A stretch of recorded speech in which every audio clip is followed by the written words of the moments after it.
Ces déclarations à l'instant d'Olivier Véran, le porte-parole du gouvernement. Le gouvernement ne se projette pas dans l'idée d'une mobilisation massive, vient de dire donc Olivier Véran juste après le Conseil des ministres. En clair, il ne croit pas à une mobilisation massive le 19 janvier prochain, petit 1.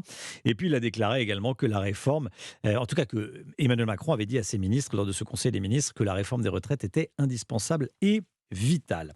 On le connaît, le contenu désormais de cette réforme des retraites. C'est Elisabeth Borne qui l'a présenté hier soir. Départ à 64 ans, pension minimum pour une carrière complète fixée à 1200 euros par mois, fin de plusieurs régimes spéciaux pour ceux qui se font embaucher, qui se feront embaucher dans les semaines et les mois qui viennent, mais ceux qui sont déjà en poste vont pouvoir conserver les avantages de leurs régimes spéciaux. On va y revenir en détail dans quelques instants.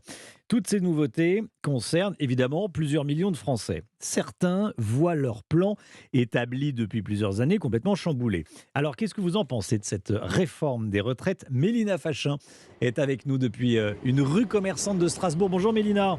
Bonjour Romain, bonjour à tous. Vous avez posé cette question aux Strasbourgeois que vous avez rencontrés. Que pensez-vous de cette réforme des retraites? Oui, c'est ça. Et je suis d'abord allée à la rencontre de Caroline, fleuriste, plutôt très favorable à cette réforme. Moi, j'ai commencé à travailler à 16 ans en apprentissage. Donc théoriquement, vous avez le droit de partir à 59 ans. Exactement. Ça a l'air de vous réjouir.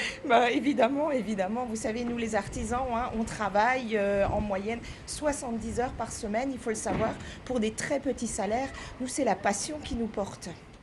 Devant leur agence immobilière, juste à côté, Noémie et sa collègue, 22 et 27 ans, sont bien plus réticentes. Ça va être décalé à 64 ans. C'est énorme, ouais. Moi, j'ai commencé à travailler quand même très jeune. Enfin, 21 ans, j'estime que c'est quand même jeune. Mais je pense que ça va faire très long. Enfin, pour moi, dans la logique des choses, 64 ans, on n'est plus vraiment apte à travailler. Donc, je trouve pas ça juste, quoi. Et quant au fait d'aller manifester contre cette réforme, leur décision n'est pas encore prise. Alors, c'est pas trop mon truc. Mais si c'est dans un intérêt commun et dans le mien plus tard, pourquoi pas. Idem pour Michel, déjà retraité mais qui pense aux plus jeunes. C'est pas exclu. Tous ces métiers que c'est un peu physique, par-dessus de 60, c'est pas possible.